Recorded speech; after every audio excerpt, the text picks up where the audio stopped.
Salam dan semangat para pembelajar coding. Berikut adalah video hasil diskusi kami dari kelompok fase D mengenai kegiatan pembelajaran coding dan kecerdasan artifisial dari guru-guru dari Raja Ampat dengan tugas pengolahan data dan instruksi pada aktivitas 2 dari data ini. Dari data ini mengenai kegiatan transportasi. Itu di sini dijadikan data, yaitu tanggal aktivitas, kemudian waktu keberangkatan, jarak, waktu tempuh, jenis jalan, kondisi lalu lintas, cuaca, sumber data. Dan yang menjadi tantangan kami adalah 3 kolom yang di belakang yang masih kosong, mana kami ditugaskan untuk mencari kecepatan dalam satuan kilometer per jam, kemudian kecepatan valid yang harus kami beri label ya atau tidak, begitu pula outlier yang kami harus beli label ya atau tidak. Nah, pada kolom kecepatan kilometer per jam ini, kita harus mengetahui rumus bagaimana menghitung sebuah kecepatan. Di sini, untuk mencari rumus sebuah kecepatan adalah dengan membagikan antara jarak tempuh dibagi dengan waktu tempuh. Di sini waktu tempuh dan jarak yang disajikan adalah dalam kilometer, waktu tempuh masih dalam posisi menit. Jadi kita harus mengkonversi, atau dalam rumus nanti kita bisa membuatnya rumus seperti ini. Karena posisi jarak adalah D, maka kita sadikan D yang pertama ini kita hitung adalah D2. Kita bagikan dengan waktu tempuh. Waktu tempuh adalah E2 dibagi dengan 60. Kenapa dibagi 60? Karena harus kita sajikan dalam bentuk jam, atau kita konversi ke dalam jam.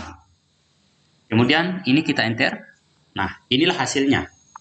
Hasil daripada kecepatan dari hitungan kita. Kemudian untuk ke bawah, kita tidak perlu menghitung secara manual. Kita tinggal klik pada bagian pojok kanan bawah ini dengan cepat 2 kali. Dan hasilnya akan tampil secara otomatis. Untuk menghitung kecepatan valid ini, kita artinya akan melakukan kondisi if, di mana rumus yang akan kita terapkan dengan kondisi ya jika kecepatannya adalah lebih dari 60 dan kurang dari 100, dan tidak jika kurang dari 60 atau kecepatan lebih dari 100. Nah, rumus yang akan kita gunakan adalah if buka kurung n buka kurung j2, kecepatan pada posisi j2 lebih dari atau sama dengan 60 titik koma j2 kurang dari atau sama dengan 100, kemudian tutup kurung. Kemudian jika kondisi terpenuhi maka akan dikatakan ya, titik 2, dan jika tidak maka akan dikatakan tidak.